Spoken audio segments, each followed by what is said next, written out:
අයිබෝවන් ඔන්න අදත් ආදරයෙන් පිළිගන්නවා මගේ YouTube channel එකට. අද මම ඔයාලට අරගෙන ආවේ හරිම රස චිකන් කරි එකක්. මේක පුදුම තරම් රසයි. මේක කිරට හදලා තින්නේ. හැබැයි මේක මේ විදියට හදාගත්තොත් ඔයාලට පුදුම රසක් තියෙන චිකන් කරි එකක්. ඉතින් අපි බලමු කොහොමද මම මේක හදාගත්තේ කියලා. හොදලා පිරිසිදු කරගනිපු චිකන් ග්‍රෑම් 500ක් මම මෙතන අරගෙන තියෙනවා. ඒකට මම ලුණු තේ හැඳි එකක් එකතු කරගන්නවා. කහ කුඩු තේ හැඳි කාලක් එකතු කරගන්නවා. ගම්මිරිස් කුඩු තේ හැඳි භාගයක් එකතු කරගන්නවා. දැන් මේ ටික ඔක්කොම හොඳට කලවම් කරගන්න තියෙන්නේ. මේක විනාඩි 15ක් විතර පැත්තකට කරලා තියන්න. දැන් මම වළඳක් ලිපේ තියලා ඒකට තෙල් මේස හැඳි දෙකක් විතර එකතු කරගන්නවා. තෙල් ටික හොඳට රත් වුණාම මම ඒකට බේ ලීෆ් එකක්, වසාවාසි කෑල්ලක්, කුරුඳු පොඩි කෑල්ලක්, එනසලට 4යි, කරාබුනටි 4යි, බුරියානි මල් 1යි, මාදුරු තේ හැඳි 1යි, ගම්මිරිසට තේ හැඳි 1යි මේ තියෙන්නේ. සාදික්ක ගෙඩියක් පොඩ්ඩක් කූරලා අරගෙන මේ ටික තෙල් එකට දාගෙන ඒකට මම සාමාන්‍ය ප්‍රමාණයේ බීලුණු ගෙඩියක් පොඩියට කපාගෙන ඒකත් එකතු කරගන්නවා. දැන් මේක ලුණු ටික හොඳට තෙම්පරාදු වෙනකන් තෙම්පරාදු කරගන්න ඕන. සාදික්ක වසාවාසි බේලි බුරියානි මල් නැහැ කියලා කමක් නැහැ. එනසල් කරාපුන්නටි කුරුඳු දාගත්තමත් ඇති.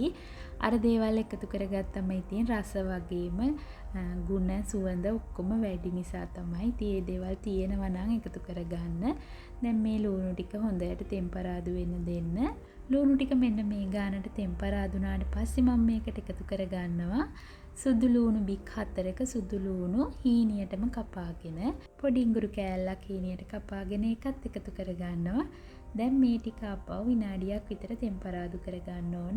සුදු ලුණු මුලින්ම ලුණුත් එක්කම දාලා තෙම්පරාදු නොකරේ සුදු ලුණු ඉක්මනටම බැදෙනවා. එතකොට සුදු ලුණු බැදුනම පොඩි තිත්ත රසක් එනවා. ඕනවට වඩා බැදිලා වැඩි වුණොතින් කර වුණොතින් ඉතින් ඒ නිසා තමයි පස්සේ සුදු ලුණු එකතු කරගන්නේ. දැන් මම මේකට කරපිංච ඉති දෙක කරපිංච එකතු කරගන්නවා. අමු මිරිස් කරල් 4ක් දෙකට පළල එකතු කරගන්නවා.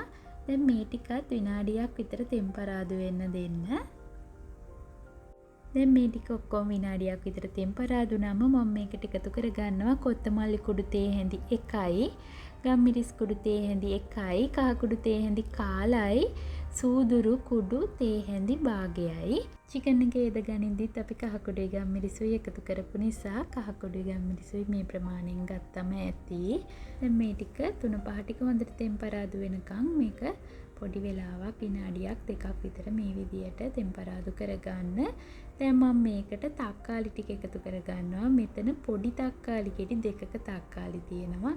අලගන්නේ ලොකු තක්කාලි ගෙඩියක් නම් එක තක්කාලි ගෙඩියක තක්කාලි ඇති. මේකට අපි සියඹල එකතු කරගන්නේ නැති නිසා තක්කාලි ටිකක් වැඩිපුර දාගන්න.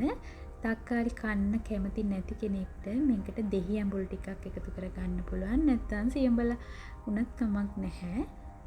දැන් මම අපි ඒද ගනිපු චිකන් ටික මේකට එකතු කරගන්නවා. චිකන් ටික එකතු කරගෙන චිකන් ටික හොඳට කලවම් කරගන්න.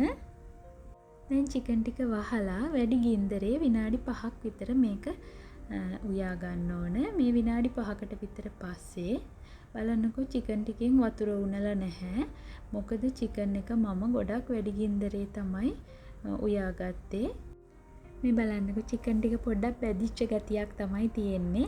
මේ චිකන් කෑල්ල බැලුවම පේනවනේ දුඹුරු පාට වෙලා. දැන් මම මේකට පොල් කිරි කප් එකමාරක් එකතු කරගන්නවා. දිය කිරි චිකන් නේදලා තිබුණු භාජනයටම දාලා මම ඒක මේකට දාගන්නවා. දැන් පොල් කිරි ටික කලවම් කරලා මේක විනාඩි 15ක් විතර හොඳට සාමාන්‍ය ගින්දරේ උයා ගන්න ඕන.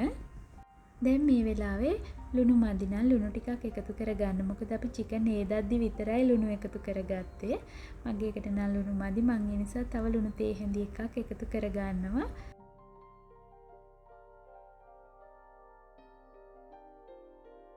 දැන් මම මේක වහලා විනාඩි 15ක් විතර සාමාන්‍ය ගින්දරේ උයා ගන්නවා. මේ විනාඩි 15කට විතර පස්සේ කිරි ටික ඔක්කොම හිඳිලා නැහැ. භාගයක් වගේ තමයි හිඳිලා තියෙන්නේ. මේ වගේ ගානට තියෙද්දි මම මේකට එකතු කරගන්නවා හොඳටම උකු පොල් කිරි වලින් කප් භාගයක් මම මේකට එකතු කරගන්නවා. ඔයාලට මේකට ෆිෂ් ක්‍රීම් එකතු කරගන්න පුළුවන්. එහෙම නැත්නම් හොඳටම උකු පොල් කිරි වලින් කප් එකක් එකතු කරගන්නත් පුළුවන්.